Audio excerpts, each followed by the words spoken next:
Hello students, I'm Himani Sharma, your UGC NET Paper 1 educator.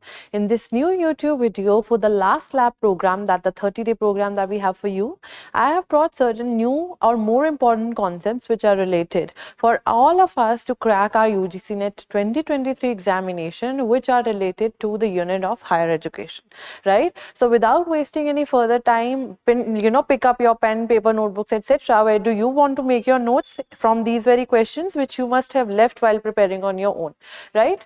So the first question that I have for you here is Rashtriya Uchchatar Shiksha Abhiyan, that is RUSA, which is a centrally sponsored scheme aiming at providing strategic funding to eligible higher educational institutions, was launched in. So time and again I have put emphasis on this very thing, that even if you forget the date, you are supposed to memorize the year, right? Because they do ask certain things, and these are the certain questions which I provide to you as a reference that yes, questions have been asked, right? So the answer to this question is option D, that is 2013. So first of all, you all are supposed to make your notes on RUSA and other schemes as well, right? We have talked about the schemes which are related to ICT in the previous videos. We have talked about the schemes which are related to, research aptitude, so on and so forth, right? So coming back here, if a scheme is related to Shiksha, of course it is talking about education, right? So higher education, Uchchatar Shiksha, commonly known as RUSA, is a centrally sponsored scheme of the Indian government for the development of higher education in India. So as the name suggests, as we have seen that the name suggests itself that yes, this is a Rashtriya Uchchatar Shiksha Abhiyan, holistic scheme of development for higher education in India. Holistic we have done in the previous videos as well, which means that all round development takes place. Not just the physical, not just the rote learning, but other factors in the curriculum which are important for a person to be developed wholly, they all are considered in this very scheme. Initiated in 2013 by the Ministry of Human Resource Development, which is now known as the Ministry of Education. So you can comment down below and let me know that what scheme or what thing, right, what policy has changed the name of MHRD to MOE, that is Ministry of Higher Education, to Ministry of Education, right? Human Resource Development to Ministry of Education has been changed under which policy, right? That's the question for you in today's video. The main objective of RUSA is to improve the overall quality of higher education by establishing facilitative institutions in undeserved areas of the countries, right? So basically keeping India in focus, because this is a scheme which is launched by India. They want to reach out to the areas which which lack attention, which is required for the educational sector. So by reaching on to the undeserved areas, they are trying to focus more on the educational background and reaching out to those people who do not have even the access to education, correct? The portal is a one-stop shop for the state's higher education plan, the decision of the state's higher education councils, and so on. So anything which is related to the state authority and their changes in the policies, etc., the schemes, the plans, etc., all of them can be found on the RUSA portal, the RUSA website portal. It focuses to ensure equity in higher education by promoting the inclusion of women, tribals, minorities, differently abled people, socially disadvantaged, and the economically weaker section. So you see that this scheme, as in the previous slides we have seen, that it tries to improve the overall quality. So the focus here becomes quality, correct, equity and inclusion. So basically qualitative education is provided, which is higher in itself. And higher here, I am not talking about the higher educational sector, but higher in the stance of the education being qualitative, being meaningful.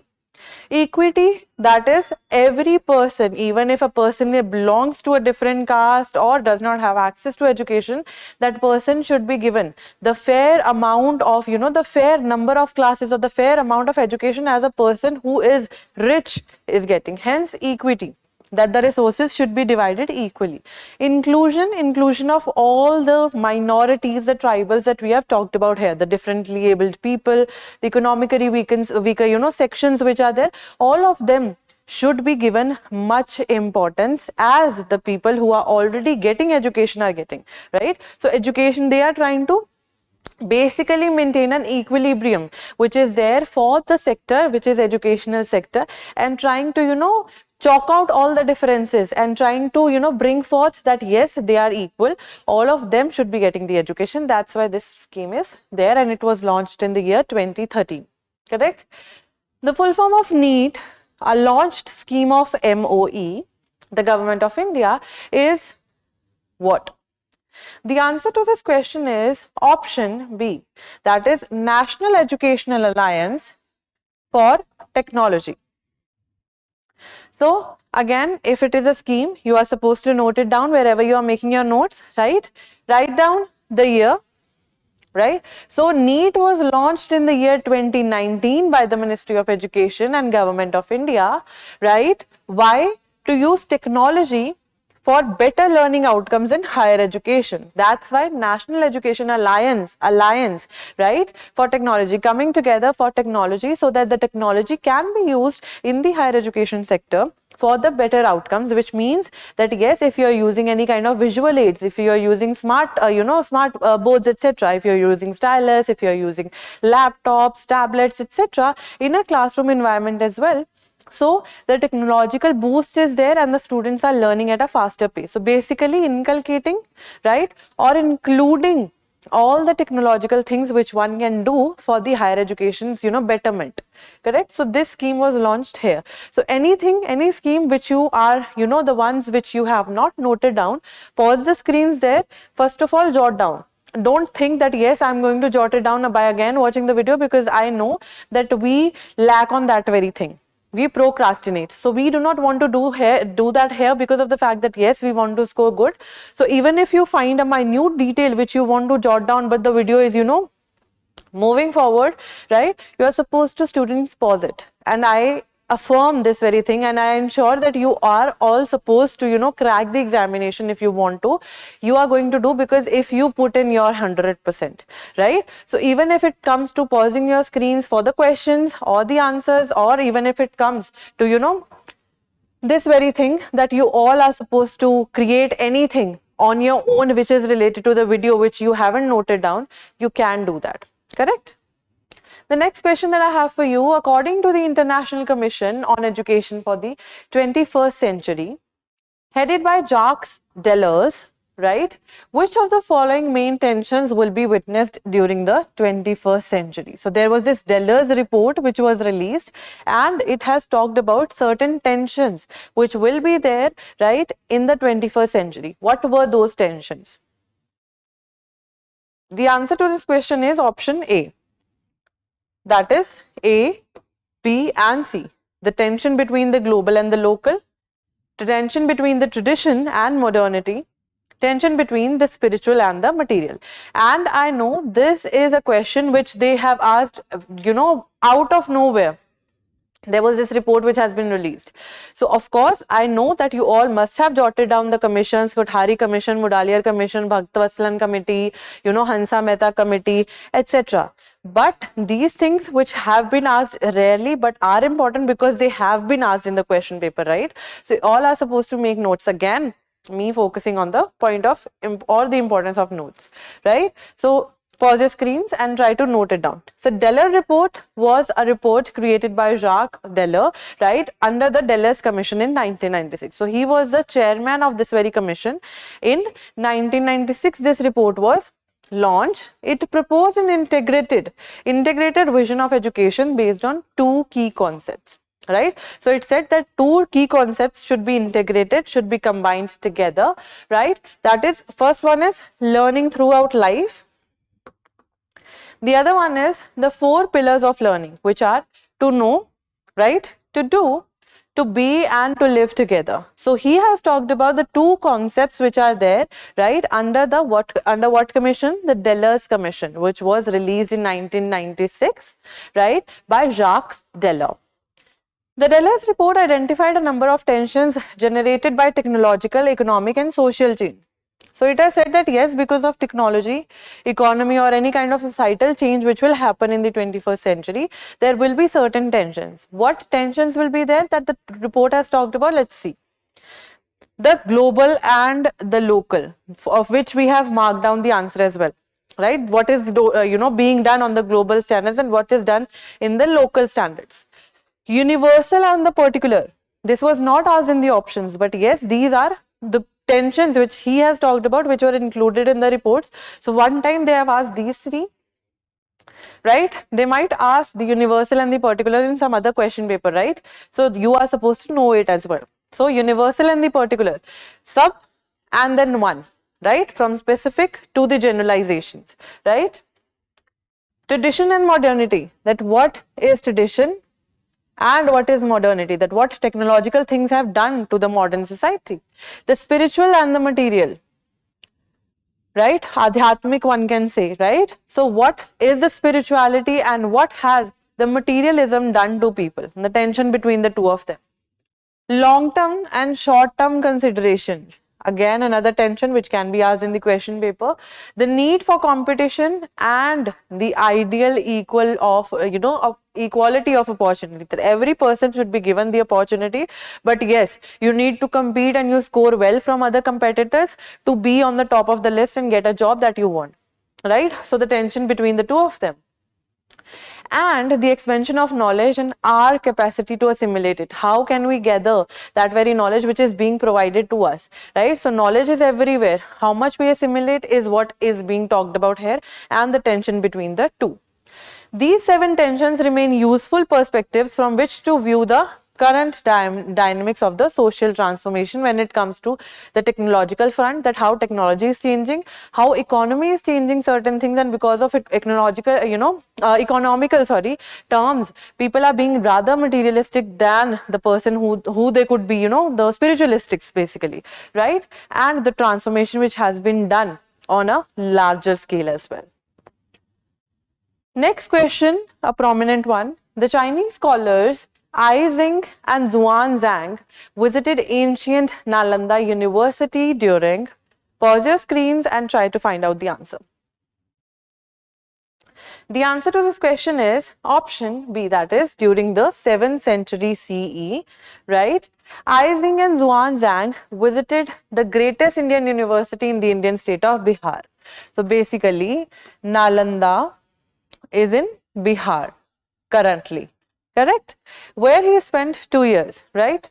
Xuanzang visited Champa Monastery, Bhagalpur. He was in the company of several thousand scholars who were monks whom he praised. So basically, these were the people, these scholars, even though they were Chinese, they have come from China to get the, education which was related to the Buddhism. Correct? Lord Buddha's teaching. Xuanzang studied logic, grammar, Sanskrit and the Yogacharya school of Buddhism during his time at Nalanda. So he learned how to do yoga, he learned grammar, Sanskrit, logic, etc. because these were the prominent things which have been taught in the medieval Europe, which now were being taught even in the Vedic times, even in the Buddhist times, when there were the establishments of universities. Right? So you see that how India was being equal to the, larger sphere when we talk about it.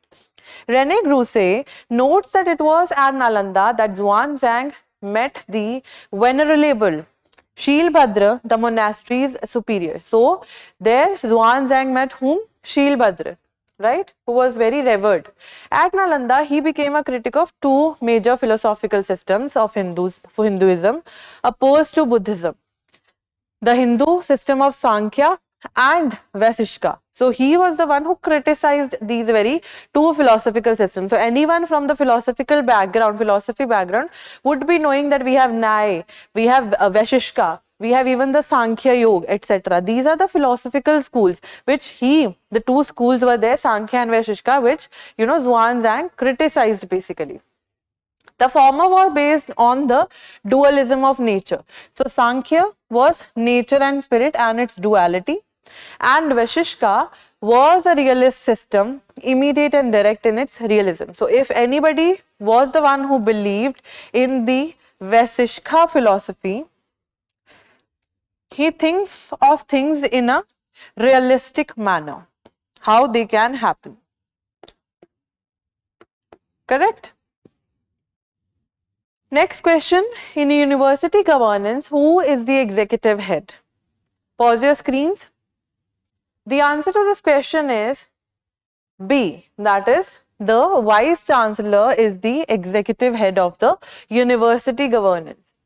Executive Council, also called the syndicate or the board of management. So Executive Council is, the members which are there in the Executive Council who are going to execute certain things which are related, right? Is the authority that takes all the executive decisions and implements them. So basically executes the decisions which are being, taken. All administrative and financial powers are exercised by this body. Generally, the Executive Council consists of the Vice Chancellor as its chairman. Correct? So, of course, head hota hai. Pro Vice Chancellor, 2 deans, 3 or 4 representatives of teachers, 2 or 3 representatives, generally heads, and of colleges and institutions which are affiliated to the university. So, syndicate board comes here, right? And under syndicate, the topmost head, if we talk about, is the Vice Chancellor, and he is the executive head. Correct? There could be minor variations in this broad pattern of composition from university to university. So this is not a hard and fast rule, but yes, the Vice Chancellor is supposed to be the executive head. But when it comes to other members, there might be certain different patterns, different, observations or the changes which can be made from one university or difference from one university to the other. So the patterns can change a little bit according to the university's flexibility.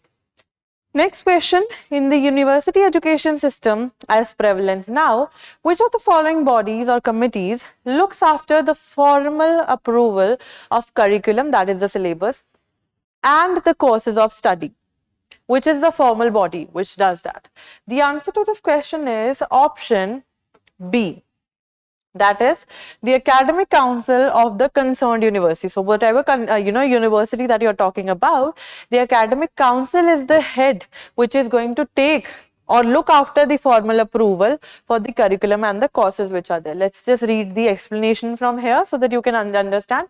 So academic council shall have the following powers and duties, namely, first of all, to consider matters of academic interest, either on its own initiative or at the instance of the board of management or those proposed by the departments of faculties, and to take proper actions thereon. So basically, if anything which is related to the academic interest, that they want to introduce a new course, etc., right, based on what is being prevalent, they can take a decision on their own. They can ask the departments or the faculties, right? They can also ask the board of management to help them with this very thing. So their recommendations are important according to the academic council. To exercise general supervision over the academic work of the institution, that is the academic work. What we are teaching here is the education, qualitative in nature. Is the quality not deteriorating? What we are promising to deliver through our educational institute is that what the students are getting, and the quality is good basically, right? Deemed to be university, and to give directions regarding methods of instruction. So basically that if a teacher should be providing students with lectures, tutorials, smart boards, etc., they can give these instructions. Evaluation and improvements in the academic standards, right? So that can be done by this very council of the concerned university. If we talk about DU's academic council will take these kind of decisions or duties on its own, right? Punjab universities will do, Haryana's university will do its own thing. To promote research within the institution deemed to be university, acquire reports on such research from time to time. So research should be done. What kind of research if we are talking about here? The kind of research which we are talking about here is related to the quality of education which is provided by the institution. Correct? To prescribe courses of study, and yes, this research also includes the promotion of research in every background of the college which is there. So anyone who wants to pursue research should be given that opportunity. To prescribe courses of study leading to degrees and diplomas of the institutions deemed to be a university. So basically anything which is related, any course which is there, any study or leading materials which are going to lead a person to earn a degree or a diploma or a certificate course, they are going to be provided by whom? By the academic council. To make arrangements for the conduct of examinations in conformity by the bylaws, right? So basically the conduction of examination also comes under the academic council of a particular university, that how the examinations are going to be conducted, maybe in the online format or the offline format.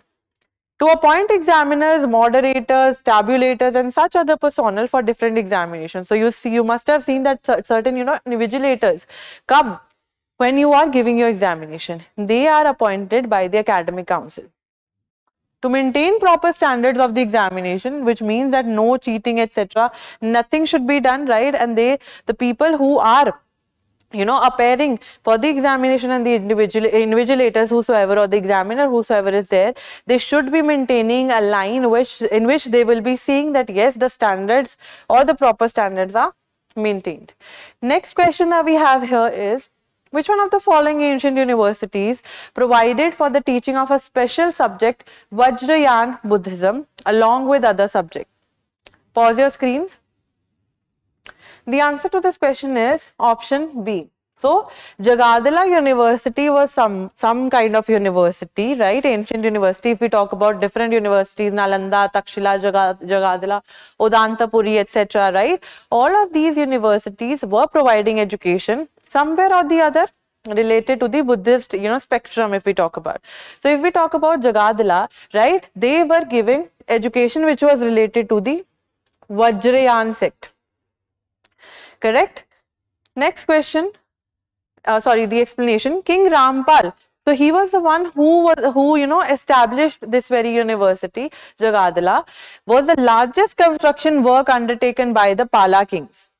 So if someone out of all the students who are watching the video right now, if someone is there from the historical background, he will be knowing that there was this Pala or Pal dynasty, right, which was there, and these kings were taking the responsibilities to create or to establish certain universities for the higher education or the educational serving purposes, right?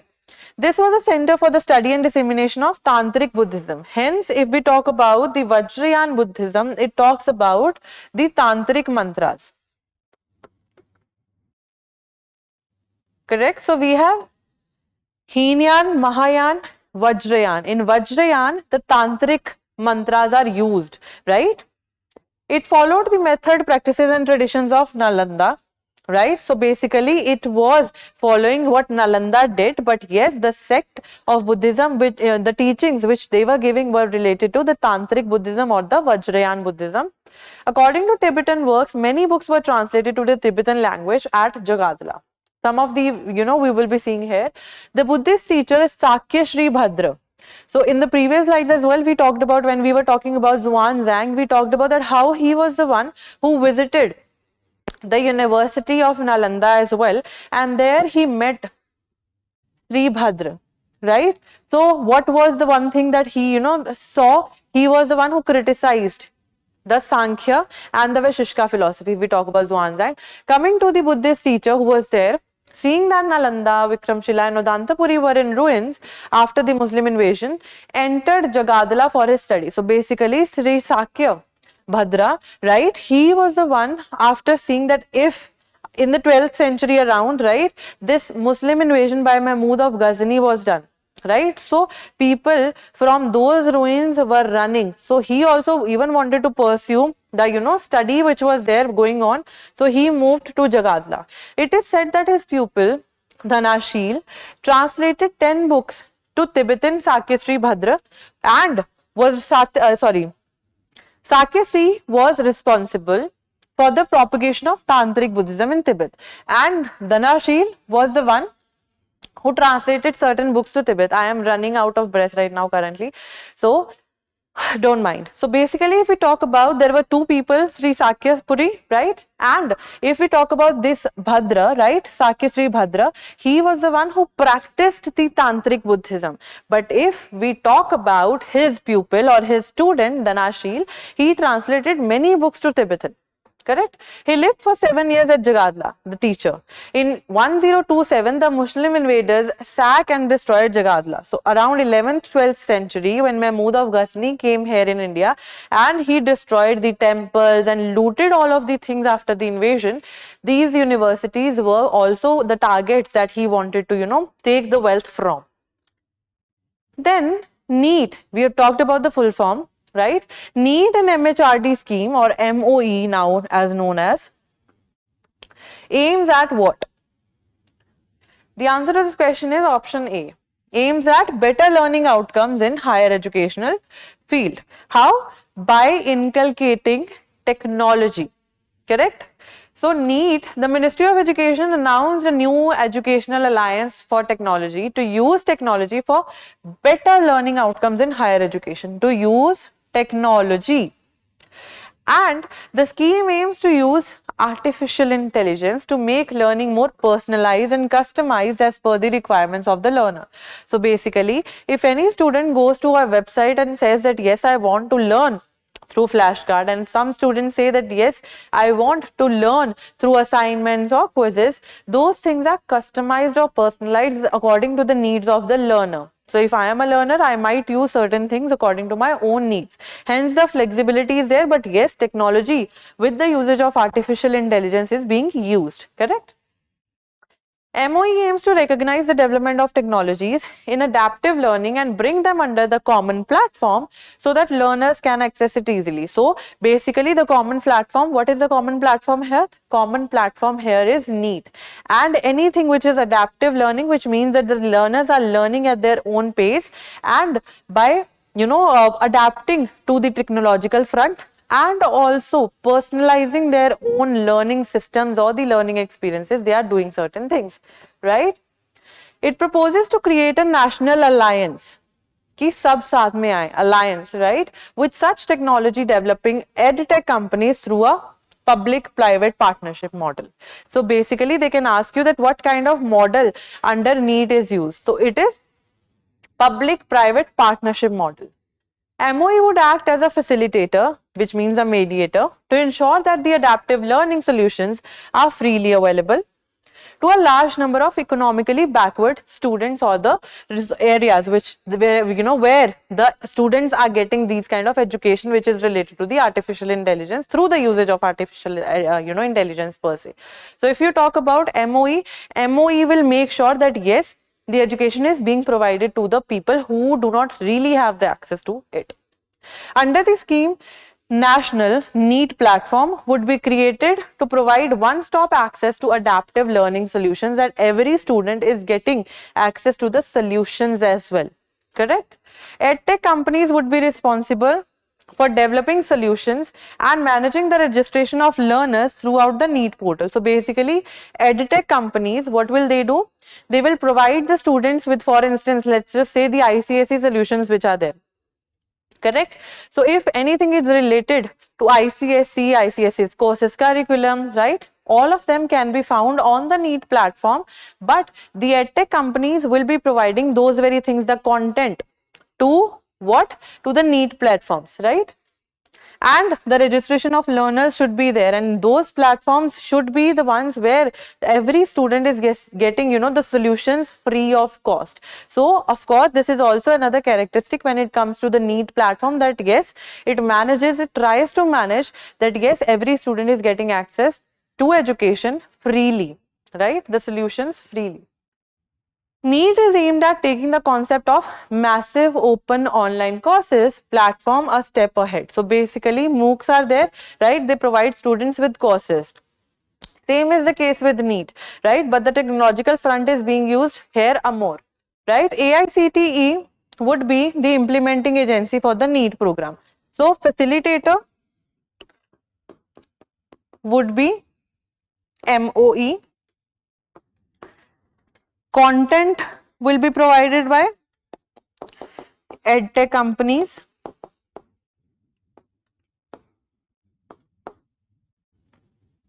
and this program implementation will be done by AICT, because it talks about the technical education only, right? So anything which is related to technology or technicalities, all these things will be held by whom? The AICT. It would help to certify a maximum number of students with highly marketable skills, and would also improve the employability of students, that yes, they are the ones who have learned something through these very courses, right? So they are taking MOOCs a step ahead, correct? Pause your videos and try to write this thing down. Next question, which of the following committees or commissions in their report recommended that science education and research should receive higher priority to accelerate the national economy? So basically, for the national development part, science and research should be given the utmost importance. Which was the committee which said that? The answer to this question is Kothari Commission. That is option D. Kothari Commission, what is it, right? National Education Commission, it is also known as National Education Commission 1964 to 66. We have also talked about Kothari Commission in one of the previous videos, correct? Popularly known as Kothari Commission was an ad hoc commission set up by the government of India to examine all aspects of educational sector in India. Number one, to evolve a general pattern of education. Number two, right, and to advise guidelines and policies for the development of education in India. So the pattern, the general pattern was given, which was given by Kothari, was 10+2, correct? With a view to accelerating the growth of the national economy, science and mathematics, science education, research should be the ones which will be receiving high priority. Science and mathematics should be an integral part of general education till the end of the school stage. So if you see that students from the first class, right, they start learning, they start, being taught maths and science, right, so that they know certain things about scientific things and mathematical things as well, right? So this pattern has been now changed by NEP a little bit, that yes, flexibility of choosing what the student wants to study will be there, but this flexibility, previously was not there when we talk about the Kothari Commission. So it talked about research, science and mathematics. Then the other options that we had were Acharya Narendra Deva Committee. This was concerned with education and its organization in relation to political and constitutional conditions. So this is an important factor that you all are supposed to note down, because these are certain committees which have not been taken, by the UGC per se in the question paper, right? But even if they are asked in the options, we should be knowing these committees. So if we talk about Acharya Narendra Deva Committee, it was related to what? The political and constitutional conditions and the potentialities of progress, that how a nation as a whole can progress, can develop, right? The terms of reference imposed serious limitations on the committee and much narrowed down on the scope of its inquiry. That's why it was, not taken up seriously. The committee, however, actually surveyed the educational policy of the government, studied the salient facts of the present system, examined the cognate problems and the effect of political reforms, that how the political reforms have changed the educational sector, right, on the educational progress of the country by pointing out its defects and weaknesses of the system, and made recommendations for its improvement. So basically it was talking about that how, even if we are talking about certain reforms which have been taken in the field of education, we need to maintain or improve certain things more. The committee submitted its reports to His Majesty's government in 1929. So Acharya Narendra Deva Committee was established in 1929. Then we have Mudaliar Commission, an important one. The Secondary Education Commission, right? So this is another name for the Mudaliar Commission. So if you see this thing, you need not get confused in the examination. Also known as the Mudaliar Commission, was appointed by the government of India in terms of their resolution to bring changes in the present education system and make it better for the nation. So basically making changes was the main priority of Mudaliar Commission. Dr. A. Lakshman Swamy Mudaliar was the Vice Chancellor of Madras University, and he was the one who was the chairman of this very committee. That's why it is named as Mudaliar Commission. So you can pause your screens to note down or jot down the information which is provided here in the slides for your all. Radhakrishnan Committee 1948, again an important one when it comes to the NET preparation. This commission was appointed by the Government of India to report on Indian university education. Hence also it talks about UGC.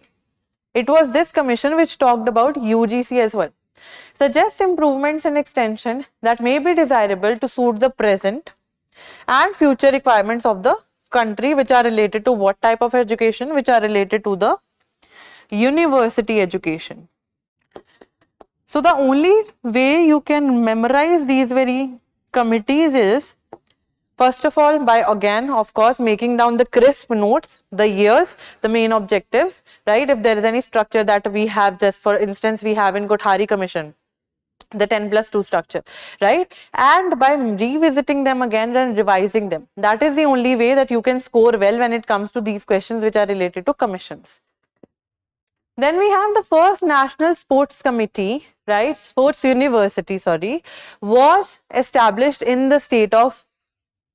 The answer to this question is option B, that is Manipur. So first National Sports University, central government university it is.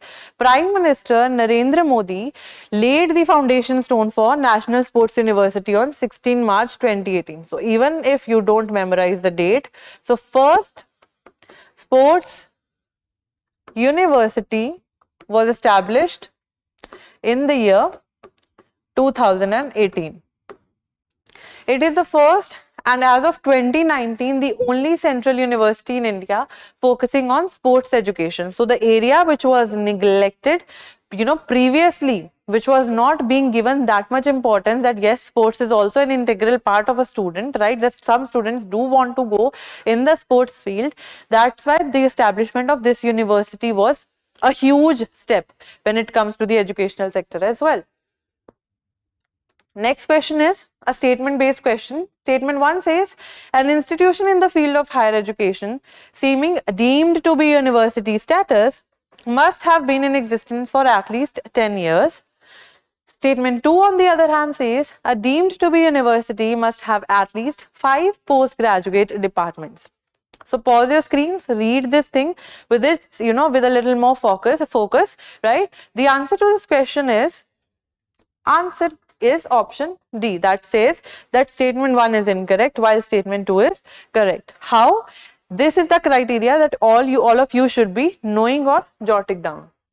Deemed university or deemed to be university, what is that? Accreditation granted to higher education institutions in India. So basically any institution which has a certain kind of value, right, and has been accredited, right, for the university education, that is one which is known as deemed to be university, conferring the status of a university. It is granted by the Department of Higher Education. So the Department of Higher Education is the body which grants the deemed to be university a status of being a deemed to be university. Institutions that are deemed to be a university enjoy the academic status and privileges of a university. So basically it works just like a normal university. The courses provided are just like a normal university, but there are certain changes which are from a normal central or state university and the deemed university. What are those? We will be seeing. The status of a deemed university allows full autonomy, which means full freedom in courses, syllabus, admissions and fees, that they can choose what they want to teach, the courses, fees, etc. The UGC list dated 25th November 2022 lists 128 deemed universities. So yes, there have been questions which have been asked. So yes, according to the recent data that we have, there are 128 deemed universities in India as of November 2022. It is quite simply an institution which provides high standards in a specific area of study and is deemed to be a university by the central government upon the advice of the University Grants Commission. This status helps such institutions to enjoy the same perks or benefits that are available to any other university, but it is autonomous. Right, so a university which is recognized by UGC has to follow the certain kind of syllabus, fee structures, etc., which is being there by the University Grants Commission, the UGC. But a deemed to be university has that full autonomy to choose the courses, to choose the fees, to choose the syllabus, etc. But it will be working just like a normal university. And yes, there should be at least 5 postgraduate departments which have been in existence for at least 3 years. So the point gets completed here that yes, 5 postgraduates or master's degree programs should be there, but with the existence of them being in 3 years. So 3 years is the continuity for the 5 postgraduate programs, right? It should have academic and physical infrastructure as prescribed by the commission and or the relevant statutory bodies. It should have a built up area of at least 30 square. Right, so this is just a minute detail, but you never know what can they ask. So yes, you can jot it down as well.